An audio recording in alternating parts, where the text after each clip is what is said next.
Okay, once again, welcome to my channel. Pag-usapan natin ngayon is kung paano ba natin maiiwasan yung next pandemic. Isa yan sa mga topic kasi majority sa mga nakikita at napapanood natin is pinag-uusapan nila na merong susunod na pandemic. Anong year? Gantong year? Kasi meron na namang mga naglalabasan na naman ng mga sakit, may mga naglalabasan na naman ng mga virus. So, paano nga ba talaga natin maiiwasan yung another pandemic? I'm sure hindi nyo makakalimutan yung COVID-19 kasi talagang yun yung pinaka hindi natin ma-imagine na first time na na-experience ng mga tao na nag-lockdown and wala talagang access sa kahit na ano. So kung titignan nyo, during the pandemic, ang daming naglabasan ng mga mental health problems. Ang daming na-depress, nagkaroon ng anxiety, nagkaroon ng phobia, lahat, no? Kasi actually, the pandemic teaches us a lot of things. Hindi tayo pare-pareho ng experiences, hindi tayo pare-pareho ng lessons. Diba? So, sa face ng isang sa perspective ng isang medical practitioner, okay, yung pandemic proves a lot of things. Isa doon is hindi prepared ang bansa natin. Yung health system natin is sobrang baba, sobrang nahuhuli tayo. Okay? The budget hindi siya well organized, hindi prepared ang lahat ng government officials on how they will solve yung ganitong klase, no? Kasi it's first time, hindi nila in-expect na buong lahat. Now, isa pa doon is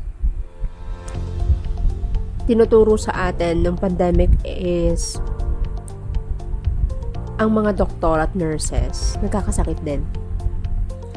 Kapag nawala sila, sinong mag-aalaga sa mga tao? Pag napilayan ang healthcare, yung mga frontliner, sinong mag-aalaga? Sinong mag-aalaga kapag ang doktor ang may sakit na? Pag nurse ang may sakit na, sino ang papalit sa kanila? Diba? Kayo, sige nga, isipin nyo yon. Kung nandun kayo sa city at iilan na lang ang dalawang doktor na lang ang natitira or dalawang nurse na lang ang natitira, ilang kayong pasyente? 100. Paano yon? Ano ang gagawin ninyo? Sino mag-aalaga sa inyo? Diba? So isa yan sa tinuro sa atin ng pandemic, na ang mga tao kailangan maintindihan nila na ang number one na dapat nag-aalaga sa kanila ay sarili nila. Kasi yun yung nakalimutan natin lahat. Marami sa atin, ang alam natin, pupunta tayo sa ospital, may mag-aalaga sa atin. Yung nga sinasabi nila na parang entitled, no? Especially sa private hospitals, no? Kung itrato nila yung ibang healthcare workers, talagang mararamdaman ng healthcare worker na binabayaran kayo. Kahit sa government, minsan ganun tax namin ang binabayad, pinampasahod sa inyo. You never tell that dun sa mga wag na sasabihin talaga yan sa mga taong nag-aalaga sa inyo, especially nurses and doctors, no? Na nag-e-extend. Sasabihin nyo yun na binabayaran kayo para gawin yan. Kasi hindi madaling mag-serve. Especially sa may sakit, infectious. Kasi sacrifice yun. Now, yung pandemic, isa yun sa tinuturo sa atin na kayong mga tao, kailangan alam ninyo sa sarili nyo na kayo ang unang mag-aalaga sa sarili ninyo. Huwag nyo iasa sa ibang tao yung katawan ninyo. Kasi kayo nagdedesisyon para dyan. Tayo kasi, inaasa natin sa iba. Nararamdaman ko to because of them. Lagi tayong nakaturo sa government, sa ibang tao, no? Pero kung titignan ninyo, yung isang tinuturo sa atin ng pandemic, no? Kaya ako nasabi rin yan. During the pandemic, ang mga namamatay at critical is yung may mga sakit. Meron kaming mga pasyente. Sorry kasi I'm a registered nurse. So, na-experience ko yung sobrang hindi mo talaga ma-picture na situation sa hospital. No? May mga pasyente kami na bata pero namatay nung pandemic. Reason, bata pa lang, 20s pa lang, may diabetes. 20s pa lang, may kidney problem. 20s pa lang, may hypertension. 19 years old, yung I think 19 or 18 years old, yung namatay sa amin nun, na obese. Buong family nila nawala. Kasi lahat sila mga big size. Yun ang reason bakit sila grabe, bakit critical yung conditions nila during the pandemic. No? Kasi pinabayaan nila yung katawan nila. Ngayon, tignan nyo yung sarili niyo. Sige nga, assess tayo ha. 20 years old, may diabetes ka. Tignan mo yung sarili mo. Kung may diabetes ka, may hypertension ka, may kidney problem ka, healthy ba yung kinakain mo? Kumakain ka ba ng gulay or prutas? Or everyday kumakain ka ng fast food?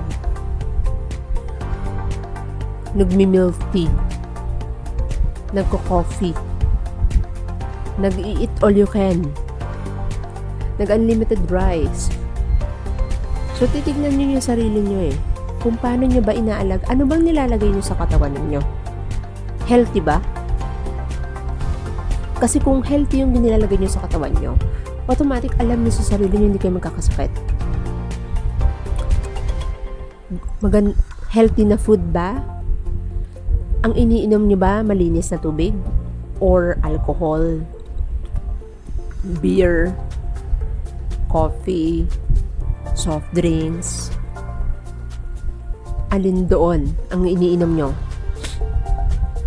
Ang hangin na nilalanghap nyo, malinis ba? Pumupunta ba kayo sa nature? Nagdi-deep breathing ba kayo? O ang nilalanghap nyo is sigarilyo? Vape? Emotions? Lagi ba kayong masaya? Inaalaw nyo ba na happy? Or nanonood kayo ng mga malulungkot? Or lagi kayo nakikipag-away? Stressful environment? Inaalaw nyo yung sa sarili nyo? Diba?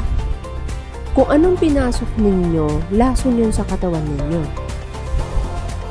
Kung negative yan at marumi yan, anong i-expect nyo na condition ng katawan ninyo? Yung mga tao na bata pa lang, may hypertension or may diabetes na, alam nila na hindi tama yung nilalagay nila sa katawan nila. Pero because of temptation and cravings, addiction, hindi nila mapigilan. Walang disiplina. Ba? So, yun yung reason ba't tayo nagkakasakit. Hindi yung kasalanan din ng health system and government na nagkakasakit ka. It's your decision Paano mo ba inalagaan yung katawan mo? Kasi yun yung pinakauna. Yun lang ang nagiging nakakalungkot, no? Ang mga tao, ang mga Pilipino, hindi nila alam kung paano alagaan yung sarili nila. The preventive and wellness, no? Hindi yun na baga uso sa kanila. Tapos ang government ganito pa, no? Kaya maghihirap talaga ang bansang Pilipinas. Kulang sa health educations yung mga tao. Yan yung reason bakit ginawa ko yung video na to, kasi para mag-open ng mind. Kasi sobrang pababa ng pababa yung mga cases ng heart problem, diabetes, hypertension, kidney failure. Sobrang pababa na pababa. Ngayon, ang dami ng cancer. Mapapansin niyo yan, ang daming dialysis center. Noon, hindi yan masyado. Ngayon, ang daming dialysis center. Bata na yung dinadialysis. Ngayon, ang dami na ring hospital ng tatayuan.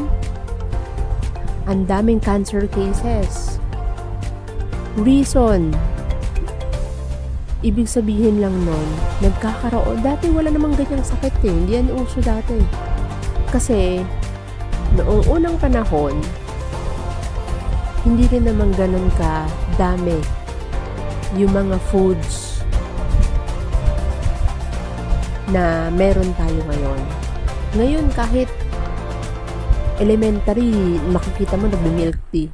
Affordable. Fast food, affordable. Vape, lahat, no? Temptations, dumadami.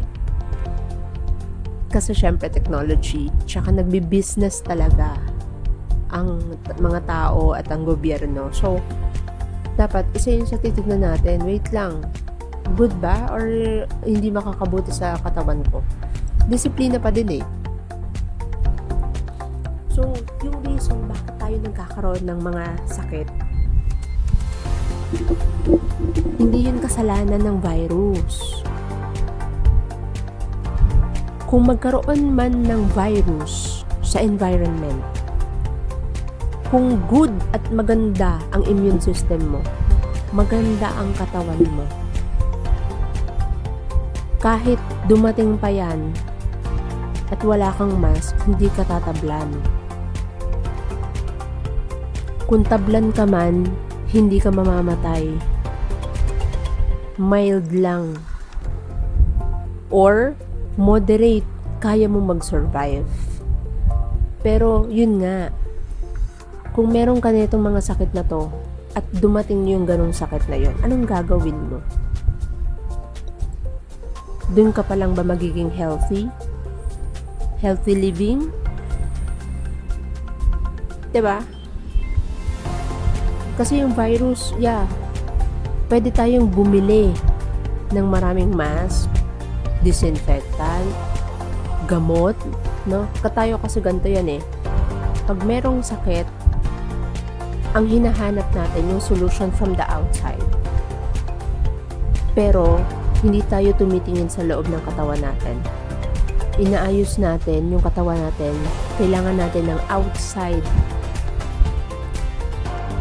outer solution, outside solution, kailangan natin, ipapasok natin sa katawan natin. So, ibig sabihin, maglalagay kang barrier, mask, or anything, or ipapasok mo sa katawan mo, kailangan mo ng gamot, bibili ka ng gamot, chemicals, no? Para lang umokay yung katawan mo. Pero kasi, dapat ang ginagawa natin, pinapalakas natin yung inner. Yung katawan natin, yan yung pinapalakas natin. Kasi, pag dumating yun, hindi mo kailangan na masyadong help from the outside kasi yung inside mo is powerful. Strong. Yun yung isang secret na kailangan gawin ng mga tao. Maging healthy. Baguhin yung sistema nila. Baguhin yung sarili nila. Magkaroon man ng another virus, another COVID-19, kung ang mga tao inaayos ang sarili nila at inaalagaan yung katawan nila, hindi mauulit ang pandemic. Hindi mo kailangan ng vaccine. Kasi ikaw mismo, ikaw magka-create ng mataas na immunity, mataas na immune system na kayang labanan lahat. That's energy. Kapag may ganun kang power, hindi ka tatablan ng kahit anong sakit. So, isa yun sa dapat na gawin natin. Hindi magkakaroon ng another pandemic kung ang lahat ng tao inaalagaan ng katawan nila. Hindi ka mauospital. Ang government, ang ginagawa nating outer solution, nagtatayo tayo ng mas maraming dialysis center, cancer institute, nag-iimbento ng gamot for cancer, gamot for HIV, gamot for COVID, more vaccines, no? Lahat outside. Pero questions, no? Ang dami na ng dialysis center eh. Tayo kasi ang solutions natin nandun sa end stage eh. Kung kailan may sakit na yung tao. Kung titignan nyo, dito sa Pilipinas, wala pa kayo makikitang government hospital or institution na nakafocus sa wellness and prevention ng disease. Wala, di ba? Why? Kasi kung prevention at wellness ang ituturo, hindi kikita. Hindi yung business eh. So kung prevention, walang mga gamot. Pipigilan mo magkaroon ng sakit ng tao.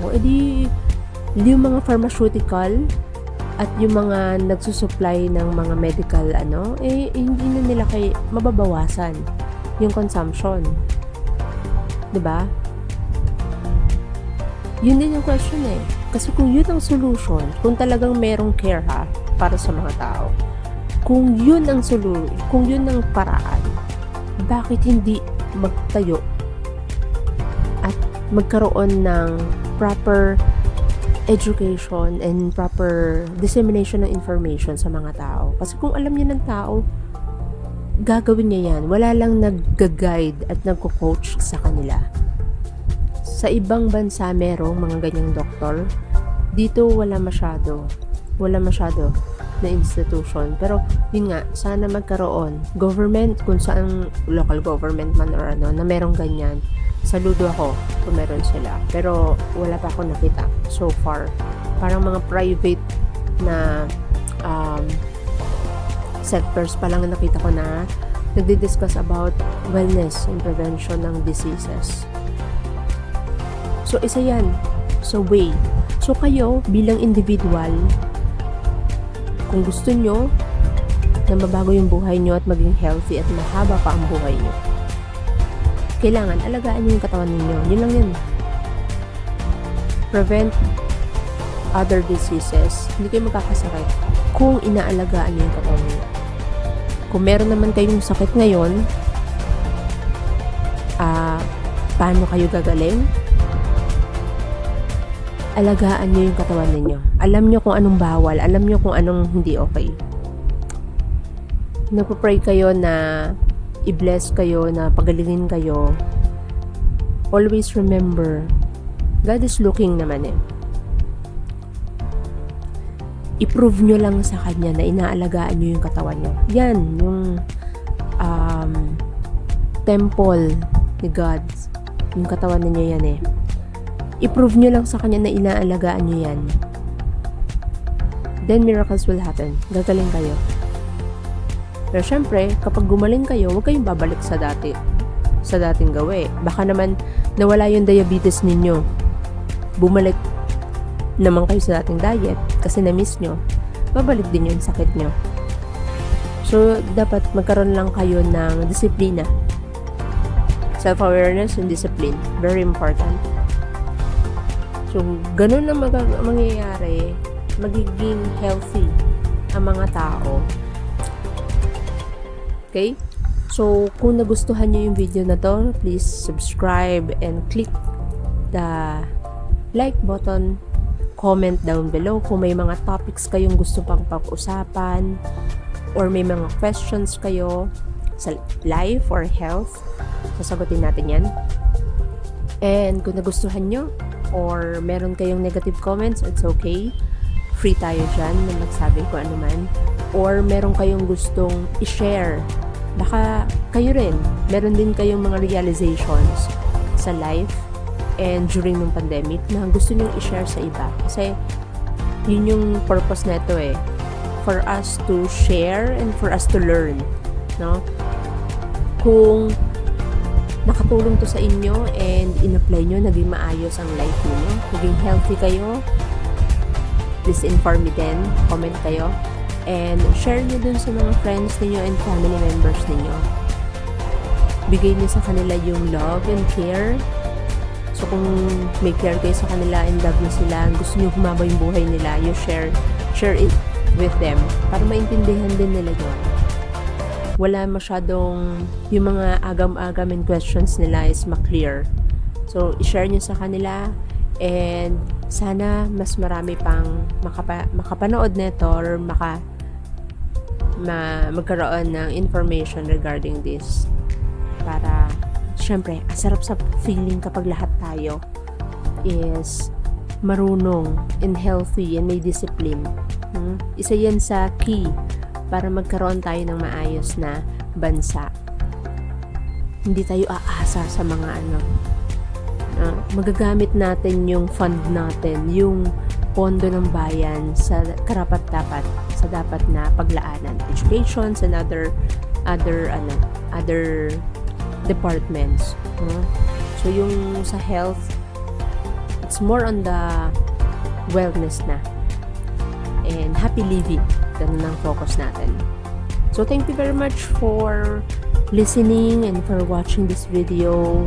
Sana nakatulong and please ipag-pray niyo po ako palagi para i-guide pa po tayo to give you more of the